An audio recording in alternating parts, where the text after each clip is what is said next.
Hi everybody, Dan Oman here with some exciting news. DRF Formulator, the gold standard in past performance information, is now free, exclusively on DRF Bets. Join DRF Bets with the promo code WINNING, get a $250 first deposit match bonus, a $10 free bet, and free Formulator already uploaded to your account. Access Formulator's premium features, including sortable trainer stats, race replays, personalized trip notes, and lots more. Free Formulator, exclusively on DRF Bets. Hi everyone, David Aragona here, taking a look at one of 5 graded stakes races taking place at Belmont Park on Saturday. This is race 5, the Runhappy Stakes, grade 3 event going 6 furlongs for the older horses on the main track, and it's a pretty wide open affair. Had a tough time making the morning line for this race, as not really sure who the public's going to settle on as the favorite. We can throw up the field for this race, 6 runners, but you could really make a case for just about everybody. I did end up going with the number 1 Chateau as the lukewarm favorite at 5-2 over a couple of co-second choices. The number 2 drafted at 3-1 along with Repo Rocks at that same price. And what really swayed me in the direction of maybe the public settling on Chateau is the fact that this horse always takes money. Looking through his PPs, he often goes off at short prices, and he's got that early speed that I know is a lot of appeal, that is often appealing to people going sprint distances. And speaking of the early speed of Chateau, let's take a look at the time form US pace projector for this race. And no surprise to see that number 1 Chiclet out in front. That is the way Chateau likes to run. Speed is the name of the game for this 7-year-old. He is just always in front in the early stages of his races. I think it's now been 13 straight races where he has had the lead at that first call in the past performances, and he typically isn't even headed doing that. He likes to open up a clear lead to have his best chance in his races, and the pace projector is predicting that he'll be able to do that in a blue bar situation, favors on or near the lead. So we'll see if that benefits Chateau enough for him to get this graded stakes victory in the Runhappy. It should be noted the horse that is predicted to be his closest pursuer in the early going is the number 6 Mr. Phil, who goes out for the same trainer, Rob Atras, as Chateau. So I wouldn't imagine that horse would put that much pressure on Chateau if he does run. And also do note, there is an out-of-town rider named on Mr. Phil, so that kind of makes me wonder whether he's actually going to run in this race or if he was just entered in here to make the race go for his stablemate. We'll see how that shakes out at scratch time early in the day on Saturday, but Chateau going to be in front, and he'll be playing Catch Me If You Can. And let's take a look at Chateau's last victory when he won 2 back in the Gravesend back in the middle of December.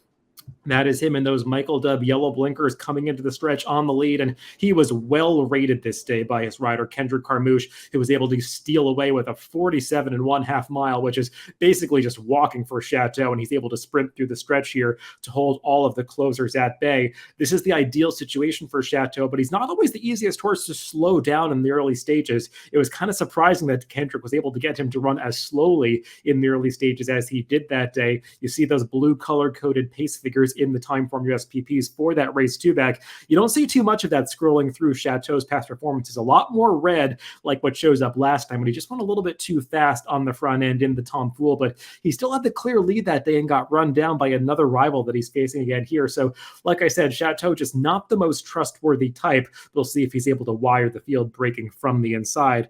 One of his main rivals could be the number 2 drafted, who's drawn just to the outside. Let's take a look at Drafted's victory 2 back when he won the grade 3 toboggan over the winter at Aqueduct. And this was a really impressive victory from Drafted.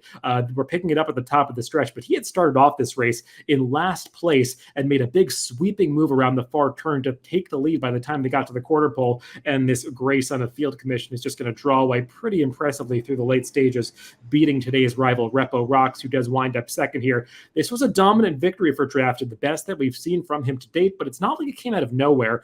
This horse Drafted had been compromised by slow paces going back to last fall and into the winter, had finished second and third a few times, and had run better than it seems in a few of those races. So wasn't a big surprise when he caused that 6-1 upset in the toboggan.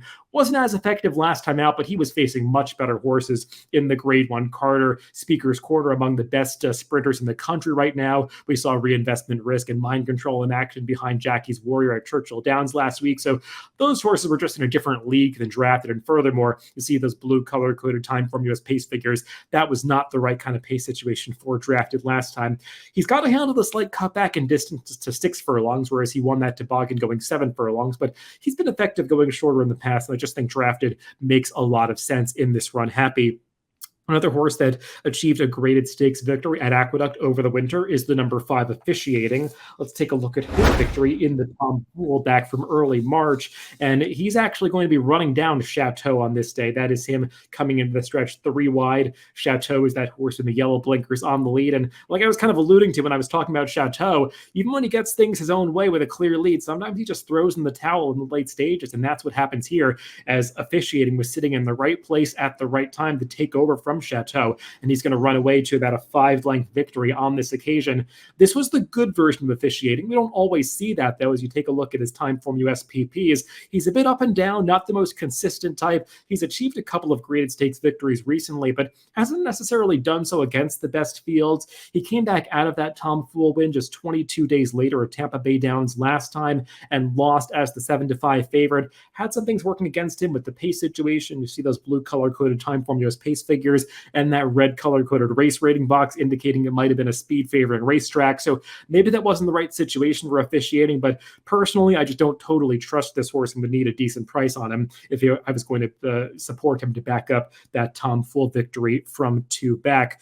Another horse that could attract plenty of support in this Runhappy is the number 3, Repo Rocks. We'll take a look at his last out victory, which came just 16 days ago at Belmont Park. This was an optional claiming affair, and that is him in those green and yellow silks, ranging up on the outside about to take over, and he goes off to a pretty impressive victory, winning this race by nearly 6 lengths. He had been in good form in the Juan Vasquez barn all winter, but that trainer no longer allowed to stable horses on the grounds in New York, so the owner decided to switch him to the barn of Greg DePrima, and this was his first start for Greg DePrima, and it was the best race of Repo Rocks' career. He earned a 121 Timeform US speed figure, and the notable thing about that race is that Repo Rocks actually broke with the field. His big hurdle for him has been breaking out of the gate cleanly. He often stumbles, hesitates coming out of the starting gate, tends to dwell, lets the other horses leave the gate before he does, and that really hurt him when he made those graded stakes attempts over the winter behind horses like Drafted, Chateau, and Officiating. Seemed like he got that sorted out last time. He did stumble at the start, but he stumbled forward and broke with the field and was able to attain that forward position that he likes without really being rushed up. So if Repo Rock can break cleanly again, I think he's a major player in this race, but he's broke well before and then came back the next time and showed that bad habit once again. So I don't totally trust him, but if he runs that last speed figure again, he's going to be pretty tough on this field. One more horse that I just want to briefly throw into the mix to maybe consider is the number 4, Answer In. I thought about putting this horse somewhere higher. My picks ultimately decided not to, but I think if you're looking for a bigger price, he might be the one that you could consider because he did run a competitive speed figure 2 back, getting that 115 Timeform US number when he was second behind Big Engine. I just don't totally trust the speed figures for that February 19th race. Some horses have come back out of that race to regress significantly since then, including Answer In, who came back last time and just was not competitive at 5-2 in a starter allowance race. Didn't get the best trip that day. Was a little bit in behind horses, had to navigate some traffic, but still he had no punch through the stretch racing over that good sealed racetrack. So he does have to rebound here. He'll be a bit of a better price, but with Flavian Pratt riding this horse, I think he'll take some money just because of who's on his back. And I don't necessarily like that on a horse that I would need a big price on if I were to back. So let's start my picks for this race. I did put the number 2 Drafted on top. A little bit concerned about the fact that there's not that much pace for him to close into, but sometimes any race that Chateau is in is liable to fall apart because he does tend to come back to his field. So I'm going to put the number 2 Drafted on top. I am afraid of that number 3 Repo Rocks. If he's able to break cleanly again, I think he is the main rival. And I do have that speed horse, the number 1 Chateau in third. Always a threat to wire the field, but not always the most reliable horse to do so. So that's a look at the Runhappy Stakes on Saturday at Belmont Park. Good luck if you're playing the races this weekend.